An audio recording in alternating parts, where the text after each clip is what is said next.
Buenas tardes, ¿cómo les va? Bienvenidos, bienvenidas, ¿cómo están?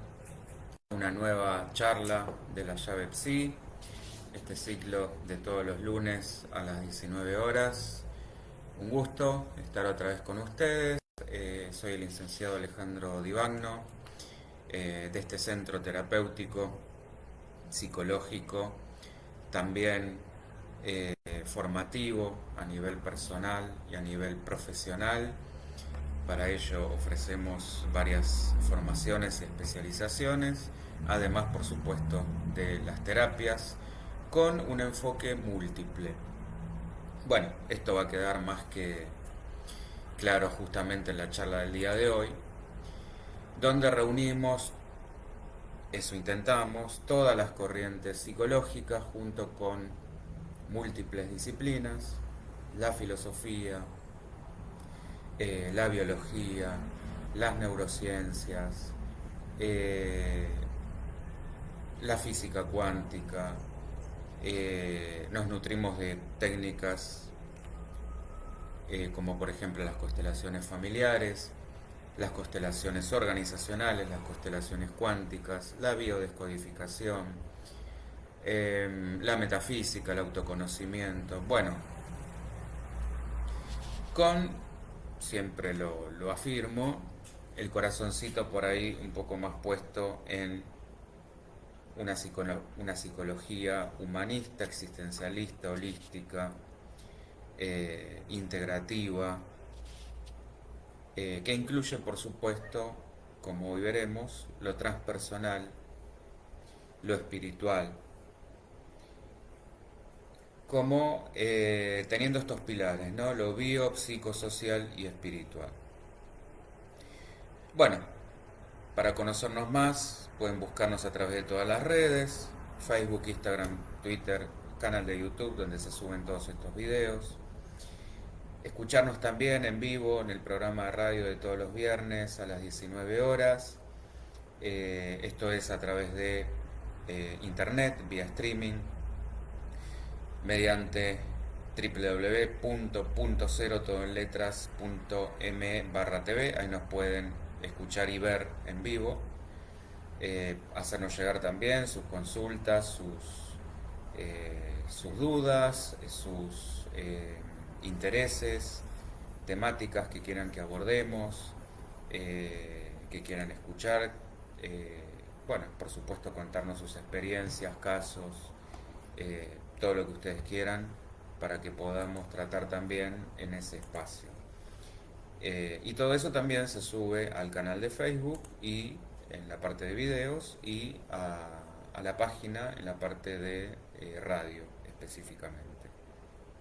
Bueno, quien pueda, porfa que me avise que lo de Facebook está saliendo ok.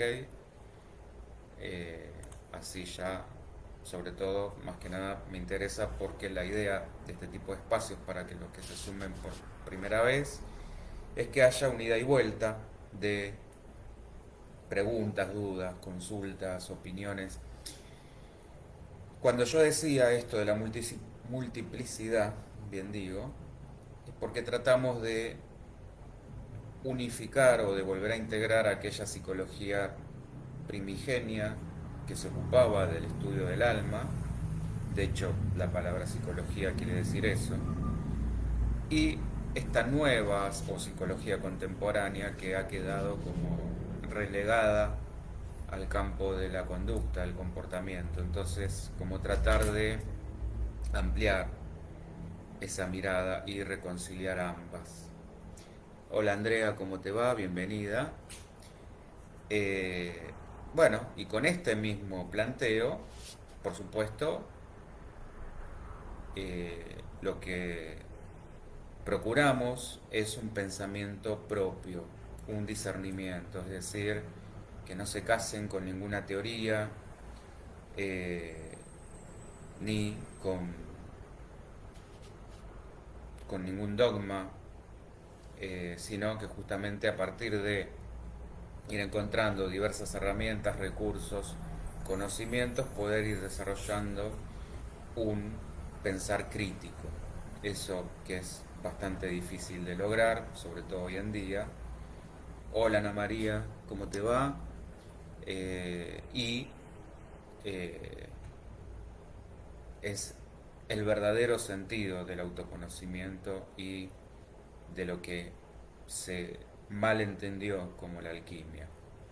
Eh, Hola Shanti, ¿cómo estás? Gracias por avisarme. Eh, Siempre tengo ahí eh, al público fiel que me va avisando si sale todo bien en Facebook. Perfecto. Bien, ya sabiendo esto, queda el espacio abierto para que a medida que vayamos avanzando puedan ir comentando, preguntando, opinando, bueno, lo que ustedes quieran. Bueno, vamos a abordar este tema de la teosofía y su probable vinculación o por qué justamente yo lo he vinculado, lo he relacionado con la psicología. Sería más con una nueva psicología, un nuevo entendimiento de la psicología o una vieja psicología remasterizada, podríamos decir. Y justamente una de estas corrientes, hola Carlita, ¿cómo estás? Eh, Fan destacada. Justamente una de estas corrientes a las que nombré, que se llama la psicología transpersonal. ¿Por qué transpersonal? Porque bueno, es la rama justamente de la psicología que va a integrar los aspectos espirituales y trascendentales de la experiencia humana con el marco de trabajo e investigación de la psicología moderna. Y justamente a través de la psicología transpersonal es que vamos a intentar cerrar esa grieta, esa brecha, ese círculo, integrando el espíritu y la materia, que, como dije, es la pretensión también de nuestro centro, de la llave psi. ¿Qué quiere decir esto? Una visión moderna de el humano, más completa, que no excluya, como dije, el estudio del alma, como aquella psicología originaria. Lo que sucedió en ese momento, que en este afán de volverse, en la lucha por volverse una ciencia, bueno, quedó relegado todo aquello que no se podía observar, medir, cuantificar, que era el requisito para poder catalogarse justamente como una ciencia. Entonces hoy, una vez ya asentada, podemos intentar recuperar esas raíces. Y esta psicología, este intento de esta nueva psicología, una psicología más espiritual, se va a adentrar en esas antiguas tradiciones para volver a reconocerlas y hacer una síntesis de esa sabiduría a través de exponentes, como vamos a mencionar. Una de ellas, de las más importantes, es Elena Petrova Blavatsky, otra es Annie Besant, otro es Charles Ledbetter, entre otros. Estos serían como los referentes más conocidos en el ámbito de la rama más esotérica, más metafísica, hermética. Bien, voy saludando gente que se va uniendo a través del Instagram. De hecho, al surgir el psicoanálisis fue cuando la teosofía toma vigencia. Fíjense esto que paradójico. Bueno, la semana pasada hablábamos justamente de esta relación entre Freud y el ocultismo. Bueno, cuando se lo tachó de alguna manera también como eh, esta parte medio mística en cuanto al descubrimiento del inconsciente, su relación con el sueño, y a través del sueño de todo este mundo oculto, misterioso, que conecta por supuesto con esta dimensión espiritual, es que aprovecha toda esta corriente para dar forma a la teosofía. Ustedes me dirán, bueno, ¿qué es la teosofía? Bueno, esta palabrita, como muchas otras, viene del griego. Teos significa Dios y Sofía o Sofía, sabiduría. Sabiduría de Dios o sabiduría divina, podríamos traducirlo. No es una religión, como la entendemos, podríamos definirlo como un sistema religioso. ¿Por qué digo no una religión en sí? Igual esto ya lo vamos a ver un poquito más adelante. Va a estar formada por un conjunto de enseñanzas y doctrinas que van a estar difundidas de esa manera, bajo ese nombre, por esta exponente que nombré hace un ratito, Elena Petrovna Blavatsky, a fines del siglo XIX. Esto comienza alrededor de 1875. Bueno, ¿quién fue Blavatsky? La hemos mencionado ya en otras las charlas, pero vale la pena el repaso. Una ocultista, una teósofa, quizá la primera, junto con otro grupo que ya voy a nombrar, y una escritora de origen ruso. En una de sus obras más conocidas y más importantes, que se llama La clave de la teosofía, ella explica que este nombre es uno de los tantos que se utiliza para designar a esta sabiduría de la que hablaba antes, una sabiduría arcaica, sin edad, eterna, que no era otra que el conocimiento de la verdadera realidad. Ana María, no me puedo incorporar, parece que ahora sí, gracias. Bueno, buenísimo que te hayas podido incorporar. ¿Qué entendemos por esto? ¿A qué se referían con esto de la verdadera realidad? Bueno, del mismo modo que la ciencia no crea las leyes que van a regir la naturaleza, sino que las descubre, la teosofía sería la realidad y los seres humanos vamos aprendiendo progresivamente partecitas, porciones de ese conocimiento de esa realidad. Carla, la teosofía no es religión porque no tiene creencias, exacto. Igual ahora lo vamos a desmenuzar un poquito más. Entonces, a partir de 1875 se crea específicamente lo que se dio en llamar la Sociedad Teosófica, que tiene como uno de sus objetivos el estudio comparativo de la religión, religiones comparadas, ciencia y filosofía. Estos serían como sus pilares, con la finalidad de descubrir esa realidad última o esa enseñanza fundamental en cada una de ellas.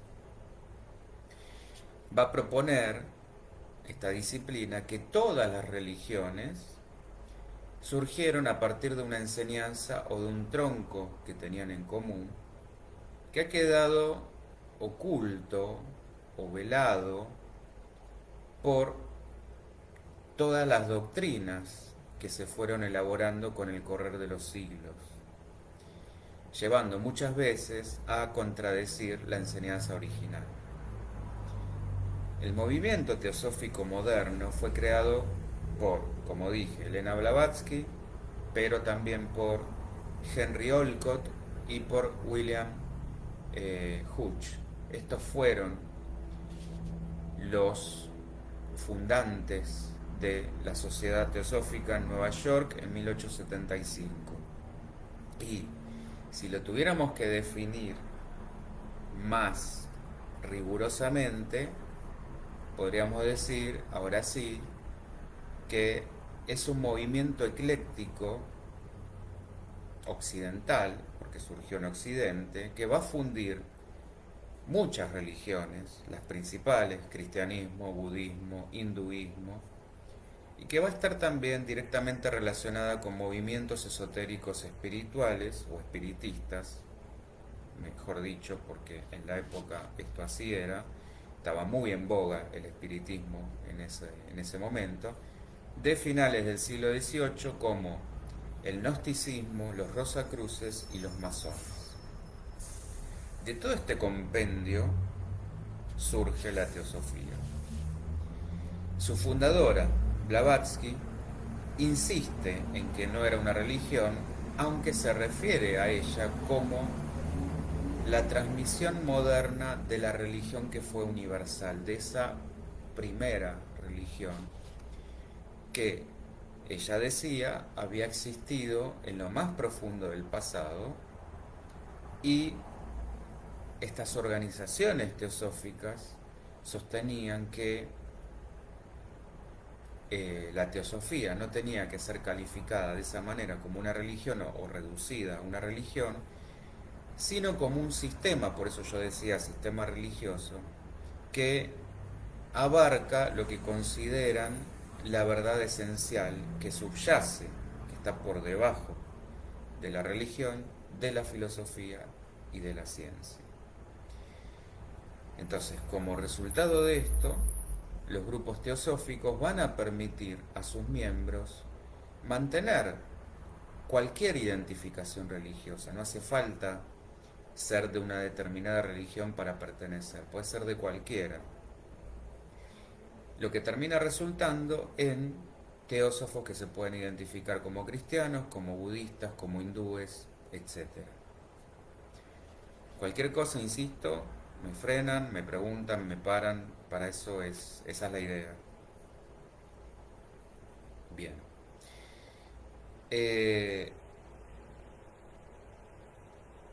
Algunos investigadores que han estudiado la teosofía la han caracterizado así como una religión, y también ha sido catalogada como un movimiento religioso de la nueva era. Hay algunos académicos también que la clasificaron como una forma de esoterismo occidental, más concretamente como una forma de ocultismo. Pensemos que la psicología, tal como la conocemos hoy en día, es sistemática y es práctica, pero sus alcances son limitados, son poco profundos, ya que va a tocar algunos, como dije al comienzo, algunos fragmentos de, del hombre total. Pero el investigador, si tiene una visión integral, o por lo menos si esto es lo que pretende, se va a dar cuenta que ambos conocimientos son válidos, tanto la teosofía, que va a contener en este campo enorme, como bastante abarcativo y pretencioso, la tradición psicológica de todas las edades, de todos los tiempos, incluso cuando todavía no se llamaba psicología, eh, incluyendo a la psicología contemporánea. La diferencia es que la teosofía esto no lo tiene sistematizado, no hay un campo teórico.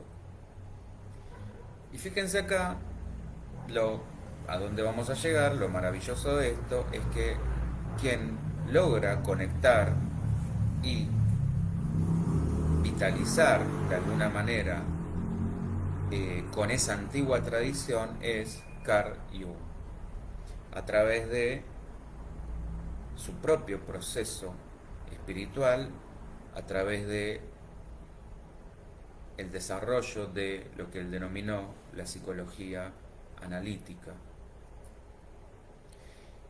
Para esto fue que justamente se sumergió en el estudio de las tradiciones antiguas, sobre todo las orientales.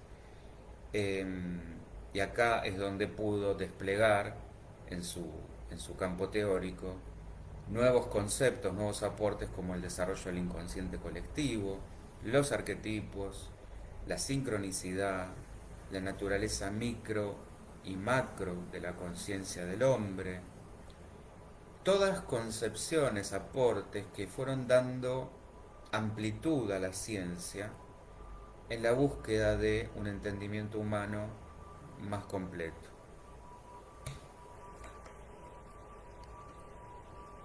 Hasta acá venimos bien, están como muy calladas. Bien, entonces desde esta perspectiva, ¿qué sería el hombre o el humano? Bueno, sería un dios en potencia. Sí, ahí Carlita me está escribiendo, se cortó Facebook, a mí puede ser, sí, lo reinicié Carlita, eh, ahí le voy a escribir, lo reinicié porque se me estaba cortando a cada rato, entonces a ver si ahora sale y después lo unificamos, a ver si ahí, bueno, por ahí hago un breve repaso de la parte que por ahí no salió, que es desde la perspectiva que estamos abordando y justamente causalmente, en coincidencia con la metafísica, con el hermetismo, seríamos un dios, plenos dioses en potencia, una chispa espiritual que tiene esta función de perfeccionarse, de ir autoconociéndose y autosuperándose para justamente darnos cuenta de que somos esto y manifestarlo. Y para esto tenemos que ir corriéndonos del autoengaño, de la ilusión, del ego, de la personalidad. Eh, bueno, y que por supuesto, si nuestro deseo está puesto únicamente en el ego y la personalidad, como dice el budismo, sufrimos. Y para liberarnos de ese sufrimiento tenemos que conocer y eh, sacar este verdadero yo, este yo espiritual. Eh, bueno, y en este viaje que el propio Jung emprende, recorriendo él mismo el viaje del héroe, que es uno de sus arquetipos más conocidos, es que se sumerge en su propio infierno, que sería el infierno del inconsciente, para abrazar sus sombras, que esto es la verdadera alquimia y no lo que ha trascendido como mito de volver el metal pesado en oro, sino que esto es una metáfora para referirse a transformar nuestro, nuestra ignorancia en sabiduría, nuestra materia en espíritu. Transformar lo grosero, que sería esta analogía con el metal pesado, en lo sutil, que sería el oro. Pero también apunta a la recuperación de ese tesoro oculto que solo está en lo más profundo y en lo más oscuro de nuestra esencia. Un viaje que a Jung lo llevó a la integración y a la enunciación del principio de energía psíquica. Esto es una ley que nos permite comprender cómo el inconsciente es una función compensadora de la conciencia limitada que tiene el yo personal. Ahora también vuelvo a pedir si alguien me dice si está saliendo bien en Facebook, porque todavía no tengo ningún comentario. Aparentemente está todo bien. ¿Qué es esto que acabo de decir? ¿Qué sería esta ley compensadora? Bueno, es el equilibrio que va a mantener las funciones básicas de los vehículos bajos de la conciencia. ¿Cuáles son los vehículos bajos de la conciencia? La función racional, todo esto lo descubre Jung. La función racional, que va a estar formada por pensamiento y sentimiento, actúan en conjunto, que es lo que nos permite distinguir entre el placer y el dolor. Y esto está ligado a un yo personal que se va a identificar con los dos polos compensadores. Va a decir también que tenemos una función irracional conformada por la sensación y la intuición, que van a ser la percepción externa y la percepción interna, y representan, perdón, cuando dije antes la función racional formada por el pensamiento y el sentimiento, esto está ligado a un yo personal que se identifica con esos contenidos, contenidos que son puramente mentales. La función irracional, formada por la sensación y la intuición, que son esta percepción externa e interna, estas sí representan los dos polos compensadores. El desequilibrio en cualquiera de estas funciones en la conciencia de este yo personal va a buscar su contraparte en el inconsciente. Y si esto no sucede, nos lleva a la neurosis. Bueno, esto fue lo que eh, descubrió Jung. Y si hablamos de una psicología teosófica, es donde podemos ir mucho más allá, porque su raigambre, ahora sí me dice Carla, perfecto, muchísimas gracias Carlita, su raigambre sobre la naturaleza humana, espíritu y materia fusionados con la conciencia es más profunda. Fíjense que toda enseñanza religiosa o espiritual nos incita, de alguna manera, a enfrentar los desequilibrios. Y para esto va a ser imprescindible el autoconocimiento.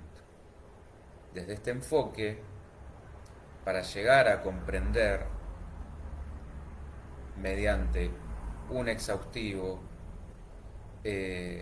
proceso de autoobservación y desidentificación, que, como decía Platón, de alguna manera somos almas aprisionadas en la materia, en cuerpos o en la carne. Y en este sentido, la teosofía nos viene a decir que somos una naturaleza septenaria, que somos mucho más que lo material, lo que podemos percibir a través de los sentidos. Que portamos 7 cuerpos o 7 expresiones de esa esencia, de esa chispa, de ese yo espiritual, y que esto está relacionado también, fíjense que Jung lo estamos usando como puente para todo, está relacionado también con el concepto de energía psíquica de Jung, sumando las dimensiones o las funciones superiores o espirituales. Como no podemos conocer esa realidad con una sola función, la racional, que es una percepción de la realidad bastante fragmentada, parcial, porque es solo un aspecto, no es el único de la conciencia si la entendemos como una totalidad o como una conciencia muchísimo más amplia, volviendo a Jung en este sentido de una conciencia cósmica, una conciencia colectiva, y justamente al ser parcial, al estar recortada, está limitada a un solo plano de esa conciencia.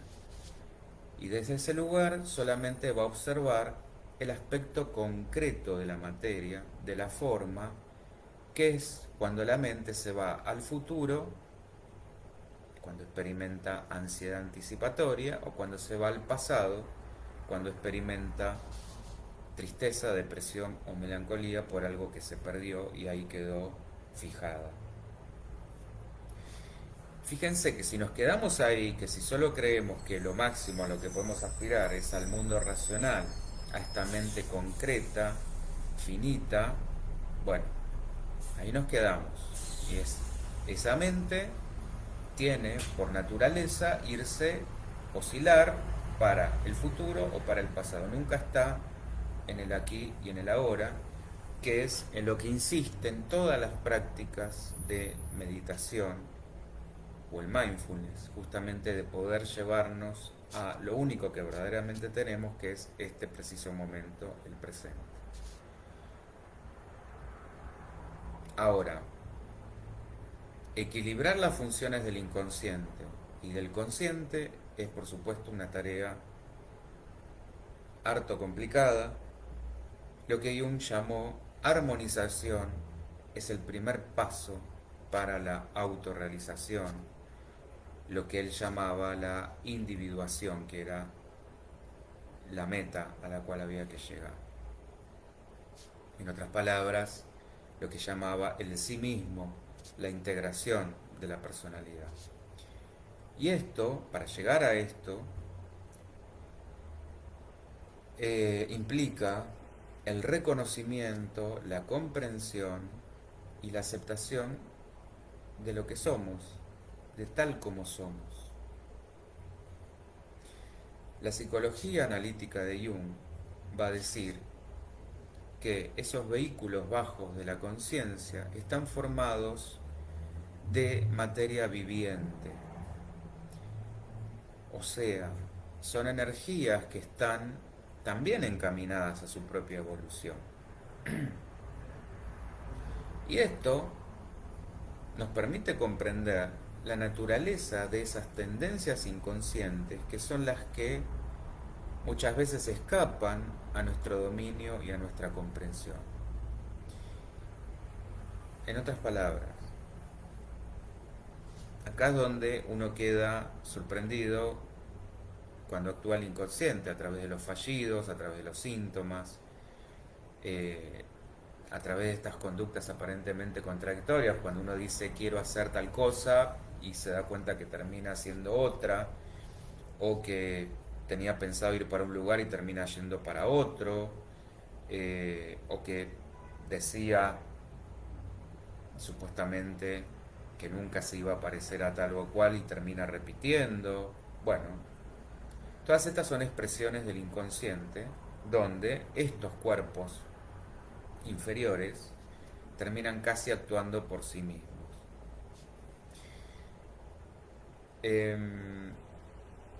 Bueno, Jung llamó justamente arquetipo sombra a esta masa de energías que representa el aspecto oscuro, compensador del yo personal. Pensemos que ese supuesto mal que tanto deseamos destruir y hacer desaparecer del mundo, lo llevamos dentro. Y que esa sombra no es apaciguada,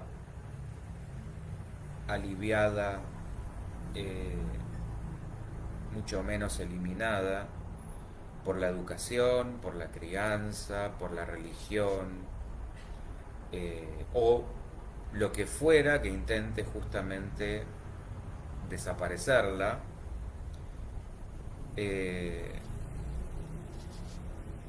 en cuanto a nuestros impulsos más destructivos. Por el contrario, Jung se dio cuenta que más pretendamos volvernos buenos, entre comillas, buenos para lo que está socialmente catalogado de esta manera, piensen entre paréntesis en Dr. Jekyll y Mr. Hyde, que en la medida en que pretendamos esto descuidando el opuesto, más peligrosa y más poderosa se vuelve la sombra. Bueno, de esto mismo trata la fábula de los dos lobos, que si no la escucharon se los voy a plantear como desafío. Es justamente una fábula indígena de una tribu cherokee, donde el jefe de la tribu le cuenta esta historia eh, a, a parte de los que conformaban esta tribu. Les cuenta que, imaginen, una lucha a muerte entre un lobo blanco que simboliza o representa la luz, lo bueno, lo puro, el amor, y un lobo negro que representa la agresividad, la violencia, la oscuridad. Eh, bueno, y se trenzan justamente en una lucha a muerte. Escucho ofertas y que me digan quién gana y por qué. Mientras tanto, Carlita me dice, hay que integrar esa oscuridad o sombra a lo consciente. Justamente, de eso se trata. Bueno, a ver, ¿quién se anima? Lava. Gana, lobo blanco o lobo negro. ¿Y por qué?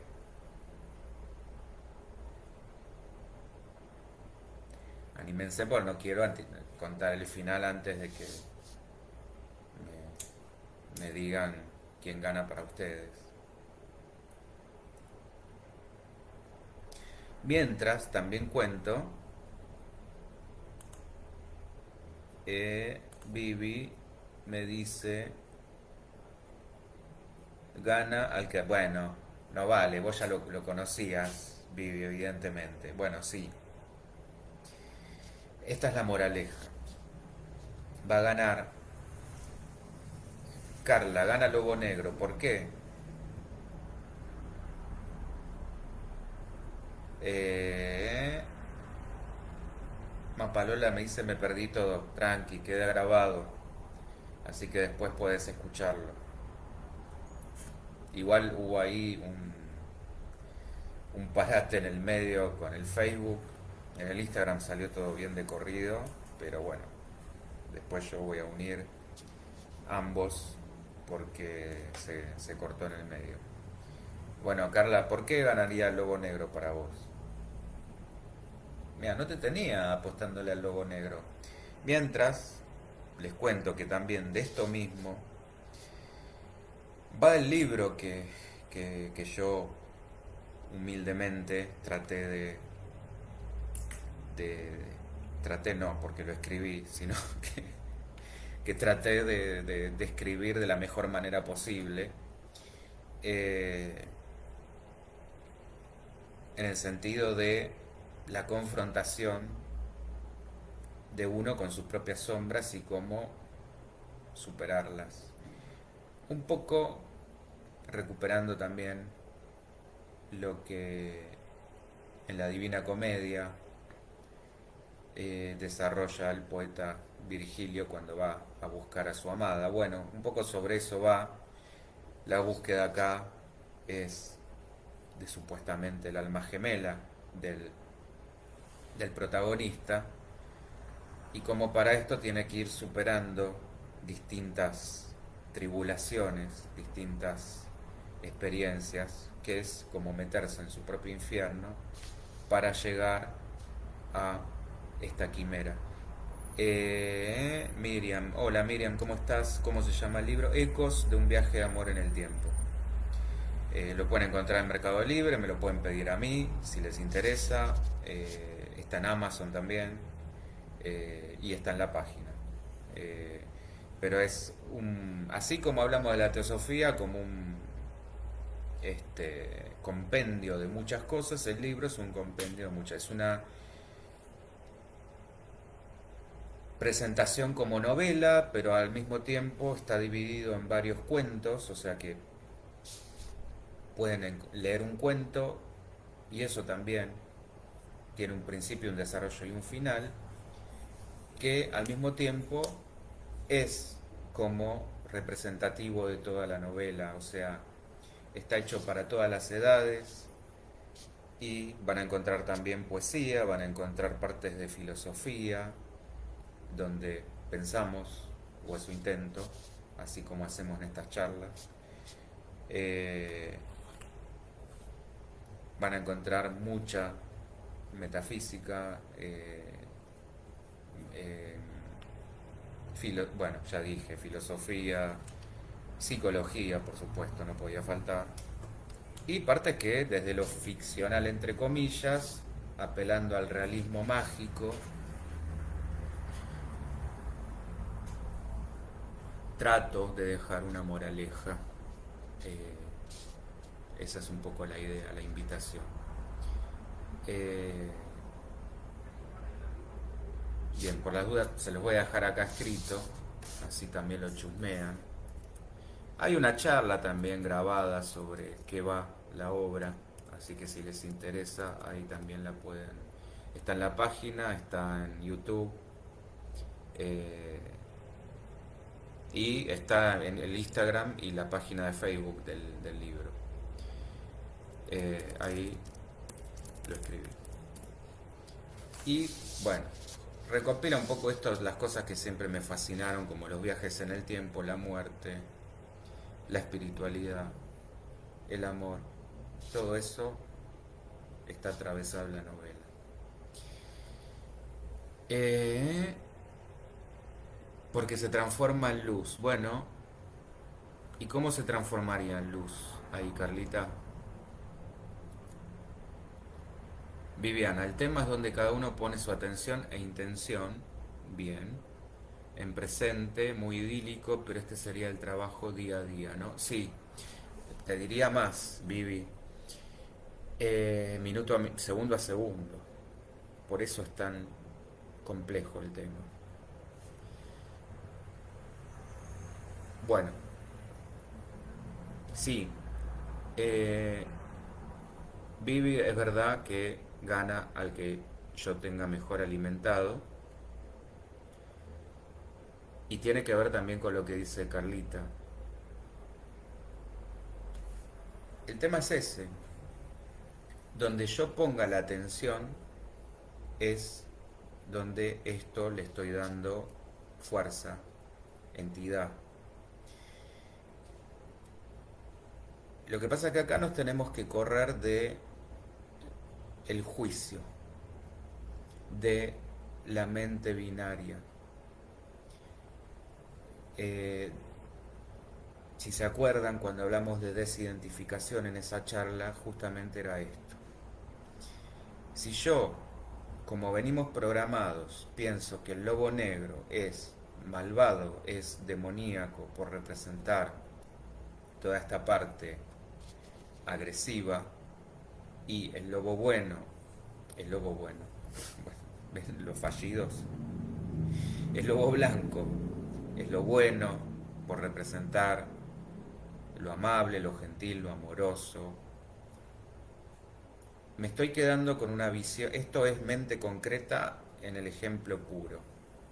Me estoy quedando con esta visión recortada, parcializada del mundo. Entonces, desde esta manera de pensar, todo está en, todo funciona en cuestión de opuestos, de oposiciones. Bueno o malo, blanco o negro, luz o oscuridad, bien o mal, etcétera, etcétera. Entonces, a partir de ahí, me tengo que identificar con un bando y por ende el otro pasa a ser enemigo. Bueno, en otras palabras, así funciona el mundo, así viene funcionando desde el principio de los tiempos y así nos va. Donde el otro diferente es visto como amenaza, como enemigo y al cual hay que vencer. O venzo yo o me vencen. Entonces acá no hay posibilidad de superación. Eh, Mapalola, eso mismo, como diferenciar quién soy si el otro lleva mi mitad. Claro, bueno, ahí está la cuestión. Otro mito a derribar, que es también por donde va el libro, que es esta idea del alma gemela, esta versión que yo llamo la versión romantizada de Disney, de que es esa otra mitad que me va a completar. Y no, Jung lo que decía cuando hablaba también del arquetipo anima animus es que esto está dentro nuestro. La verdadera alma gemela es justamente este arquetipo masculino-femenino que todos tenemos y que yo tengo que integrar esa otra parte para poder volverme completo. Es decir, si estoy muy identificado con lo masculino, desarrollar mi parte femenina y viceversa, y volverme una suerte de hermafrodita. Y esto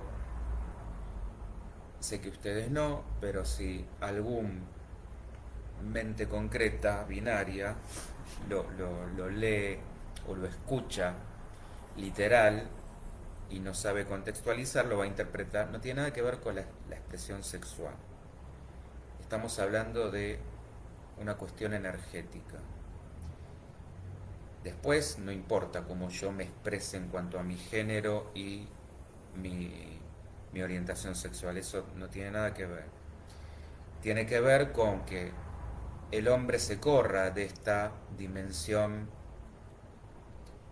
arcaica y retrógrada de que tiene que ser recio, eh, racional, proveedor, eh, bueno, toda esta cuestión, y que la mujer tiene que ser sensible, emocional, eh, criar a los hijos, etcétera, etcétera. Ese es el punto, que el hombre pueda ir hacia su emocionalidad y que la mujer pueda ir hacia su racionalidad. Este sería el cruce y que ambos podamos ser perfectamente completos, enteros y desde ahí no buscar nada que ilusoriamente sienta que me falta. Esa unicidad está, la he completado, soy una naranja completita y por ende me encuentro con un par. Este es el punto. Lo que Platón en su mito, porque el mito de las almas gemelas viene de ahí,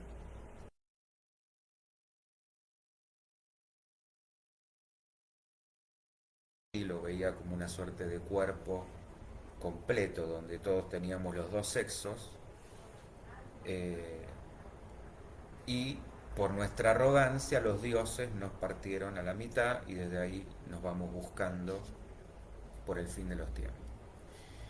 Eh, eh, eh, no me quiero perder ningún comentario. Miriam no gana ninguno, hay que buscar el equilibrio. Exacto, porque el lobito negro muchas veces es necesario también. Si nosotros nos desprendemos de una sana cuota de agresividad, no podríamos reaccionar, no podríamos poner límites, no podríamos resolver muchas veces situaciones, vale la redundancia, límites, y tampoco tendríamos ese motor como para accionar en eh, contextos donde esto es necesario. Todo en su justa medida. Como tampoco sería sano que fuéramos lobito blanco todo el tiempo, poner la otra mejilla, ser absolutamente amables, incapaces de expresar emociones absolutamente válidas, porque ninguna es mala, como el enojo, como la ira, como... Bueno, la ira no, porque estamos hablando ya de justamente un nivel intenso, sino enojo, tristeza, desagrado, etcétera, etcétera. No alma gemela, yo soy ese dos. Bueno, justamente, alma gemela bien entendida es esto, es anima animus, integración. El alma gemela está adentro, no afuera. Pero esto está tomado de un mito que viene originario de Platón.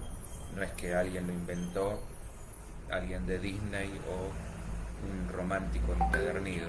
De ahí el verdadero sentido del alma gemela viene de ese mito platoniano, no es que nos está esperando en otro planeta o en otro plano. Miriam, mejor dicho, los dos ganan cuando son conscientes, cuando sos consciente y en equilibrio, ¿sí? Somos células, somos hermafroditas partiendo de esa base. Exactamente. Bueno, de hecho, también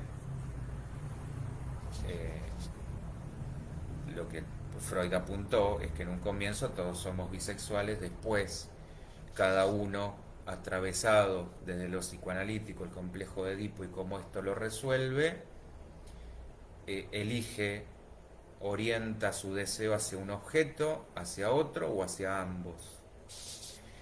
Bueno, nos fuimos para todos lados, pero esto es lo que está bueno que surja. Eh, bien, incluso Jung cuenta que, imaginen esta situación también, él cuenta de sostener un pajarito en una mano y que nosotros podemos tener, de hecho, que las tenemos, dos tendencias. La tendencia a soltarlo y liberarlo o la tendencia a matarlo, aplastarlo. Cuando alguien no reconoce, el punto acá, porque por supuesto una cosa es reconocer la tendencia y otra es hacerlo. El punto es que cuando no reconocemos esta tendencia, vamos a decir agresiva, por no decir homicida, es cuando la sombra empieza a tomar cada vez más poder y se vuelve peligrosa. Porque si yo me quedo con esta, no, ¿cómo se me va a cruzar la idea, pobre pajarito, de aplastarlo yo que no puedo ser de esa manera? Bueno, acá es donde entra de vuelta el juicio, lo binario, cuando en realidad es absolutamente natural que la tendencia esté, que es muy distinto a que yo lo vaya a llevar a cabo, así como está la otra. Esto funciona de esta manera, somos esa luz y esa oscuridad al mismo tiempo. Y esto es lo que hay que reconocer. Esto no me hace malo ni me hace bueno, me hace ser humano. Lo que yo decida hacer es lo que en definitiva habla por mí, mis decisiones, mis actos. ¿Qué pasa si mi logo se trastabilla? ¿Cómo si se trastabilla? Y cae desmedidamente en un lugar. Bueno, el objetivo de la moraleja del cuento es luchan a muerte. Uno supuestamente tiene que ganar. Entonces ahí es donde el cuento es el que esté mejor alimentado. Entonces yo tengo que alimentar a los dos. En otras palabras, correrme de este binarismo para ir hacia lo múltiple, hacia la multiplicidad, hacia infinitas posibilidades, hacia otras dimensiones, hacia otros planos, que es hacia donde nos propone esta nueva dimensión psicológica y la teosofía.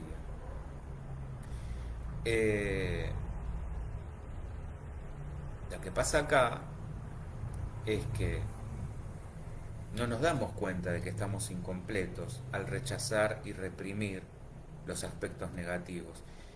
Y estos nos hacen gastar una gran cantidad de energía psíquica al mantener en el sótano del inconsciente aquello que no queremos reconocer, que es parte nuestra, por supuesto, y que consideramos como si fuera basura.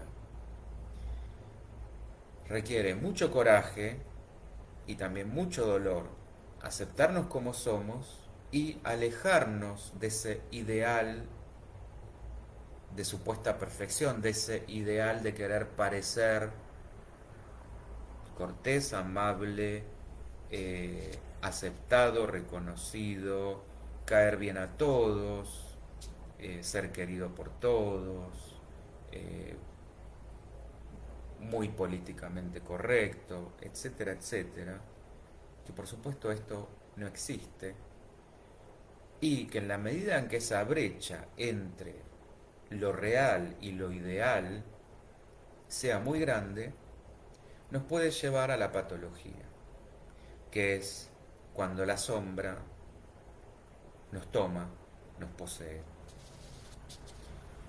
incluso hasta la psicosis. Sí, es un temor, exactamente, es un flor de temor.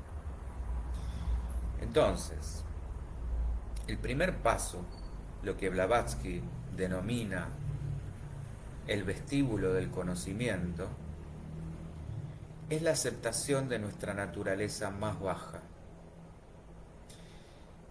Y esta aceptación, así como decía Vivi, demanda estar alerta, estar vigilantes, estar atentos a los movimientos, esto que decíamos, los movimientos de la mente, que son absolutamente naturales, y del inconsciente personal. Reconocer nuestra propia oscuridad y no proyectarla al exterior. Ser lo suficientemente valientes para aceptar que somos también oscuridad y luz, ambos. Miriam, imposible feliz 24 horas, iluminado menos. Sí. Eh, a ver, la iluminación no es que nos va a llevar a la felicidad. La felicidad absoluta, por supuesto, tampoco existe. Esto es un continuo. Es una construcción o una sucesión de momentos.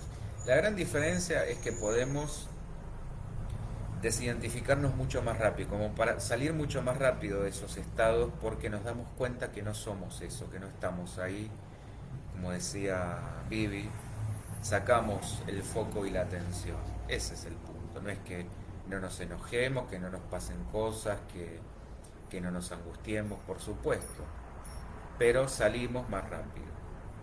Hay recursos y herramientas que tenemos mucho más a mano.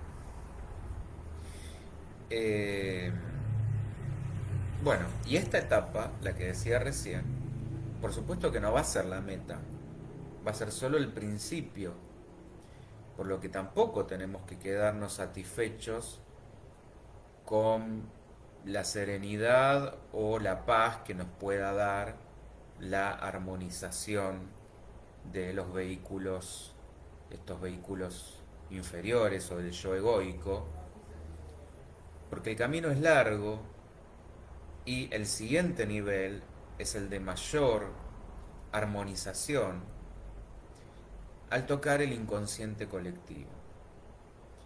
Y esto es lo que nos va a llevar al vestíbulo de la sabiduría, como decía Blavatsky.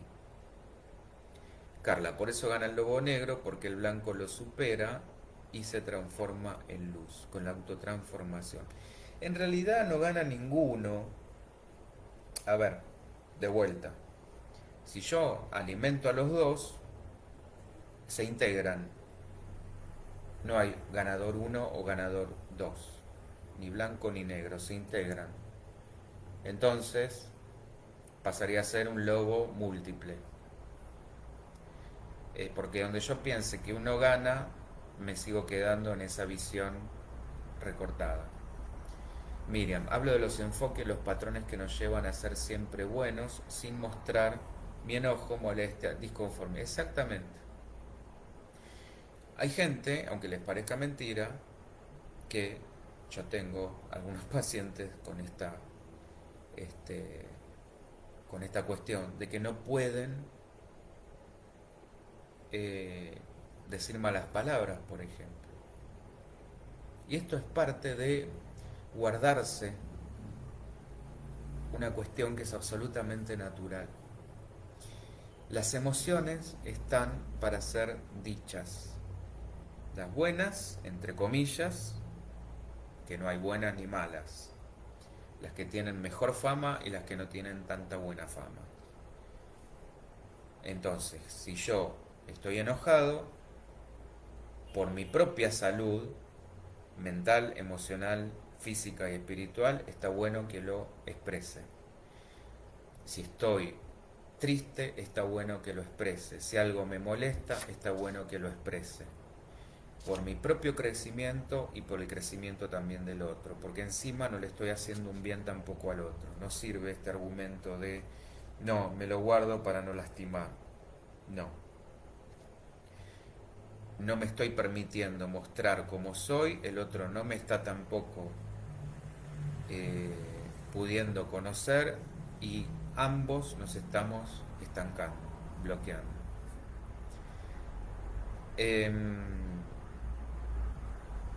Bueno, y justamente con la aceptación del inconsciente colectivo vamos a conectar con toda la creación, siendo parte de la misma fuente universal.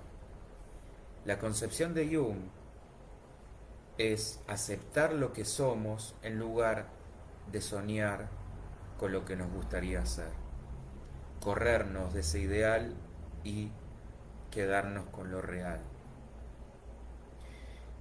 Y esta premisa nos va a servir para entender esta etapa, que es lo que también decía el filósofo y maestro espiritual Krishnamurti, cuando decía que la integración del ser no es la meta, sino el punto crítico en el sendero.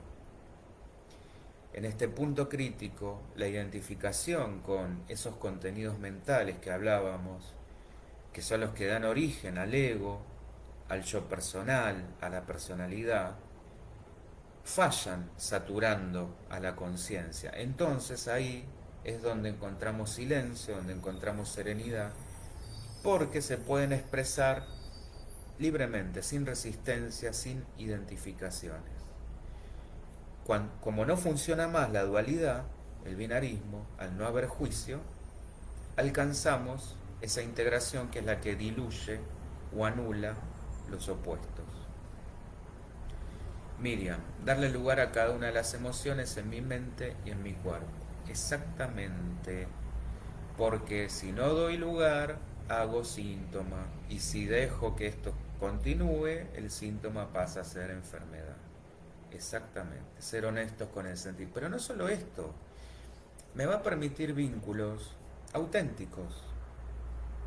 Mucho mejor que me quieran por todo mi ser, por toda mi completud, aún enojado, triste, eh,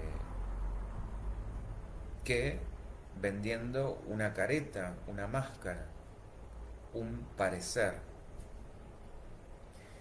Voy a poder vincular con lo verdaderamente profundo del otro y aceptar al otro como es, con luces y sombras. Bueno, esto en otras palabras también es el verdadero amor. Bueno, y fíjense que todo esto que venimos hablando maravillosamente coincide tanto en la psicología como en la teosofía, por lo menos la psicología desde Jung, en estas etapas. Primero, reconocer y aceptar la confrontación con estos aspectos reprimidos y negados, nuestra sombra, en otras palabras, y no persigue esto hacerla desaparecer, sino de alguna manera negociar con ella. Punto número 2, la constante atención y observación del proceso psicológico, esto de estar como permanentemente registrándonos en un permanente aquí y ahora, al mismo tiempo que los acontecimientos sincrónicos, esto que descubrió Jung, lo que llamó sincronicidad, la coincidencia de los hechos en el espacio y en el tiempo, es mucho más que puro azar, que desde esta visión no existe. Es una interdependencia peculiar de hechos objetivos entre sí, eh, así como entre ellos y estados significativos, estados psíquicos del observador y el observado. Y desde acá estamos entrando en otro terreno fascinante que es el de la mecánica cuántica, porque esta concepción de la sincronicidad es validada por los doctores Rupert Sheldrake y David Bohm a través de sus teorías sobre los campos morfogenéticos y el orden implicado, cuando nos hablan de un patrón de conciencia que es el determinante relativo del mundo físico. También del observador y del objeto observado. O sea, en otras palabras, esto, estamos, me estoy riendo. Paloma, aumentame los números del telequino desde Argentina. Bueno, ojalá pudiera, pero así no funciona. Eh, Esto no sirve para cuestiones futurologías o proféticas, sino para justamente poder, de hecho no existe el, la adivinación del futuro. El futuro está en permanente movimiento. El futuro va a depender de lo que hagamos en este aquí y ahora. Eh, son cuestiones de probabilidades. Está permanentemente abierto y son múltiples, como una suerte de multiversos que están todo el tiempo en creación y en permanente cambio. Y va a depender de nuestro cambio energético, mental, de nuestros cuerpos, de nuestra mente concreta para abajo, lo emocional y lo físico. Esta es justamente nuestra tarea para que le vayamos dando, por eso se dice que somos co-creadores, que nos vaya dando, que nosotros vayamos dándole forma a ese futuro que queremos crear. Vivi, aceptarnos sucede que estamos buscando la aceptación, lo que nos llevaría a una incoherencia entre lo que siento, pienso y el accionar. Exactamente, mejor dicho, imposible. Miriam, entender que el juicio nos divide, por supuesto. Bien.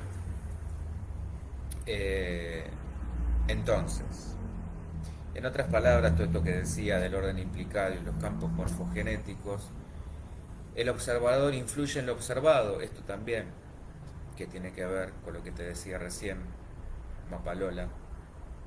Decime por favor tu nombre porque ya me da vergüenza decir Mapalola. Eh, em, ¿Por qué? Porque la física cuántica se vuelve loca con que una, no sé, yo por ejemplo mando una energía y la causa-efecto en un sentido lineal no funciona. Hay multiplicidad, una cosa puede ser al mismo tiempo varias. No es posibilidad simplemente uno o dos, no es binario. Y acá es donde la física general no compatibiliza y los físicos se vuelven locos. Pero aparte, esto tiene que ver con la validación de múltiples niveles de conciencia, dimensiones del espacio, donde el plano físico tan solo es uno más. Está interpenetrado por sutiles velos de materia que también está llena de vida, de conciencia. Lo que Jung llama sincronicidad, la teosofía lo llama karma. Este es el punto. Y en tercer lugar, una profunda actitud de apertura donde trascendemos nuestras propias limitaciones y nuestras propias creencias mediante la práctica de la meditación. O sea, la meditación como herramienta para llegar a estos estados, a estos niveles, a estas puertas. Bueno, justamente ese es el punto. No hay que acomodarse o adaptarse a la realidad, sino transformar cada uno su propia realidad, y así es como la realidad va a transformarse. Carla, hay millones de múltiples, sí, es infinito. En resumen, podemos sintetizar que la teosofía nos acerca una enseñanza múltiple para recuperar esa naturaleza humana perdida, esta realidad última, esta realidad subyacente de la que estábamos hablando. No nos acerca teorías, más bien desempolva vieja sabiduría y la va a relacionar con la nueva. Esta es la idea. La psicología, como la conocemos, en cambio, sí nos acerca teorías, sobre todo Jung, llegando a ciertos límites. Sería como el comienzo del camino. el objetivo de la teosofía va a ser aprovechar ese conocimiento psicológico para animarse, a aventurarse en una nueva dimensión de la psicología, abrir a esta dimensión espiritual. De hecho, desde la corriente transpersonal, para llegar a la máxima ambición teosófica, que sería este gran sistema integrado que reúna todo el conocimiento filosófico, religioso y científico para alcanzar esta verdadera naturaleza humana y del cosmos. Esto sería el punto. Es decir, ir más allá de la mente concreta. ¿Estamos? Bueno, espero que más o menos se haya entendido. Sé que es un tema complejo. Dudas, preguntas, cuestiones. Hablen ahora o callen hasta la próxima. Espero que más o menos haya iluminado un poco la cuestión. Está bueno porque igual disparó para muchísimos ángulos, que es justamente lo que yo pretendo con este tipo de charlas, más cuando son tan abstractas, temas tan abstractos. Pero bueno, fíjense cómo la teosofía, que parece algo como también tan lejano, puede ser y puede volverse, esa es la idea, tan cercano, a partir de una psicología más abierta, más espiritual. ¿Está? Bueno, bien. Más allá de que ya estemos con el tiempo, pueden seguir dejando comentarios, dudas, preguntas, temas que quieran que abordemos. Estamos todos los lunes a las 19 con diferentes temáticas, también los viernes a las 17 con el programa de radio. Eh, bueno, invitarles a seguirnos a través de todas las redes, Facebook, Instagram, Twitter, la página layavepsi.com, el canal de YouTube, y así podemos mantener esta fluidez y que se mantenga, por supuesto, vital. Vivi, como siempre, buenísimo encuentro, permite reflexionar y focalizarse en esta realidad personal y colectiva tan compleja. Saludos y gracias. Sí, la idea es esa. Gracias, Vivi, por el comentario y por estar y participar. La idea es justamente acercar temas que por ahí parecen tan tenidos de lo místico, lo oculto, lo esotérico, mágico, pero bajarlos a una aplicación cotidiana que pueda ser, que pueda traer beneficios prácticos para el día a día. Porque la idea es justamente unificar lo material y lo espiritual. Carla, gracias, no, por favor, gracias a vos, gracias a todas ustedes por estar ahí del otro lado, si no, esto no sería posible. Es como el tema de los lobos. Bueno, muchísimas gracias. Gracias también a la gente nueva que se va sumando. Y bueno, por supuesto esto queda abierto para lo que quieran. Y nada, será hasta el viernes que nos vemos con la radio, que vamos a seguir con el tema de sexualidad, la parte 3.